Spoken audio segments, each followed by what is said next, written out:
There was a time in America when an 8-year-old could disappear for 10 hours and no one panicked. No phone calls, no GPS, no checking in. Just a slammed screen door and a voice shouting, "Be back before dark!" And that was it. An entire day, unwatched. It sounds unreal now, but in 1976, it was normal life. Picture it. Bikes racing down cracked sidewalks, kids building ramps out of scrap wood, wandering miles from home without a second thought. Not reckless, not dangerous, just childhood. But here's where it gets interesting. Today, a few minutes without supervision raises concern. Back then, freedom wasn't limited. It was expected. And most people don't realize this part. Many things parents allowed in the 1970s would cause serious consequences today.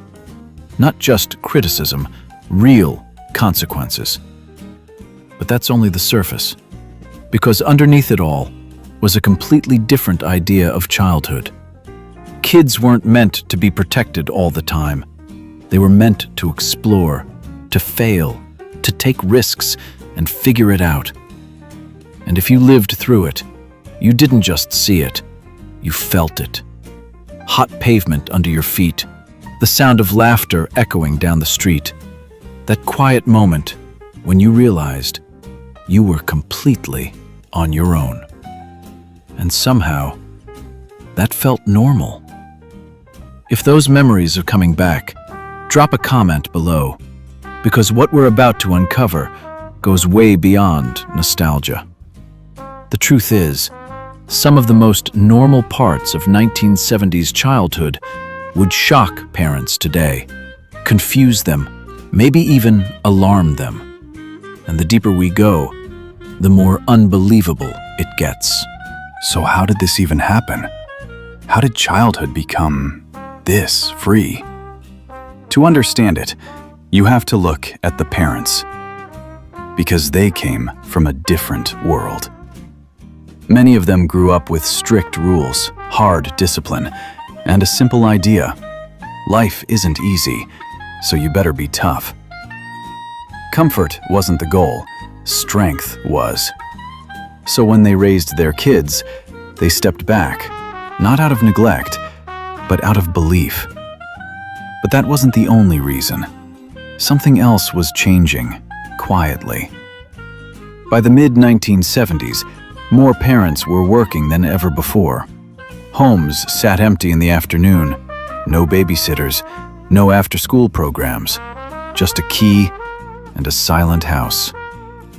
That's how millions of kids grew up, walking home alone, unlocking the door, making their own snacks, waiting until someone came back. And here's the part people forget. No one thought it was strange. It was normal. Neighborhoods became the safety net. Not perfect, but enough. A neighbor watching from a window, someone recognizing your face. That quiet belief that someone was always nearby. But that belief wasn't always true. And that's where things start to shift. Because as freedom grew, so did the risks. Small at first, easy to ignore, until they weren't. And what happened next didn't just change parenting. It changed childhood forever. If you really want to understand 1970s childhood, you have to start with the parents. Because they were raised in a completely different America. An America shaped by war, by rationing, by strict rules and hard expectations. Back then, toughness wasn't optional. It was survival. Comfort didn't come first. Strength did. So when they raised their kids, they didn't hover. They stepped back. Not because they didn't care, but because they believed this was how you grew up strong. But that was only part of the story. Because at the exact same time, America itself was changing. Quietly. More families had 2 working parents. More homes sat empty in the afternoon. And for the first time, millions of kids were suddenly on their own. No babysitters, no after-school programs, just a house key and a silent living room. That's how it started. Kids walking home alone, opening the door, figuring things out by themselves. And here's the surprising part. Nobody panicked. Nobody questioned it. It just became normal. And that's what makes this era so different. But what made it all work was something most people don't even think about today. The neighborhood. Not perfect, not controlled, but always there in the background. A neighbor watching from a window. Someone recognizing your face. A quiet sense that you weren't completely alone. It felt safe enough. And for a while, it worked. Kids had freedom, parents had trust, and the system held together. But then, small cracks started to appear. Things people didn't talk about. Risks that were easy to ignore, until they weren't. Because that feeling of safety wasn't always real. And once people started to realize that, everything began to change. Freedom started to feel like risk. Independence started to feel like exposure. And the balance began to shift. Slowly at first, then all at once. What happened next didn't just reshape parenting. It reshaped childhood itself. Because the habits built in the 1970s would soon be questioned, challenged, and eventually replaced. And today, when you look back at those routines, they don't just feel different. They feel almost unbelievable. By the late 1970s, childhood in America felt wide open, not controlled, not scheduled, just free. And for the kids living it, it didn't feel unusual. It felt like everything. Step outside and the world was yours. No instructions, no plan, no one watching. Just possibility. Streets turned into racetracks. Bikes flying as fast as they could go. Empty fields became battlegrounds. Construction sites turned into playgrounds. Places no parent would allow today. There were no referees, no adults stepping in, just kids figuring it out, making rules, breaking them, learning the hard way. And somehow, that chaos worked. Because every fall, every mistake built something deeper. Confidence, the kind you can't teach, the kind you have to live. But that wasn't even the most powerful part. Because this freedom didn't end when playtime was over. It followed kids everywhere. This wasn't just about playing outside. Kids carried that independence into real life, walking miles to school, coming home to empty houses, making their own meals, running errands, alone. And no one questioned it. There were no check-ins, no backup plans, just one quiet expectation. Figure it out. And most of the time, they did. That's what made this era feel so strong.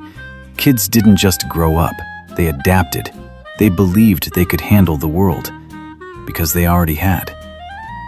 But here's the part people don't talk about. That confidence came with a cost. Because not every risk ended well. Close calls happened. Accidents happened. And most of them were brushed off, turned into stories, told like they were nothing. But they weren't nothing. And slowly, the lines started to blur between freedom and danger. At first, no one noticed, because on the surface, everything looked perfect. Kids were happy, independent, fearless. But underneath, something was starting to crack. And what happened next changed childhood in America forever. And then, something changed. Not all at once, not in a single moment, but enough that parents started to feel it. A story on the evening news, a name that stuck in your mind, one moment that didn't feel right. And suddenly, a quiet thought appeared. Maybe the world wasn't as safe as it seemed. And once that thought took hold, everything shifted. Because you can't unsee it. What once felt like freedom started to feel like risk. Streets that used to echo with laughter began to quiet down. Bikes stayed in driveways longer. Parents who once waved from the porch started watching more closely. And then, even closer. But that wasn't the biggest change, because the real shift happened at home. Trust in the outside world started to fade, and something new took its place. Protection, supervision, control.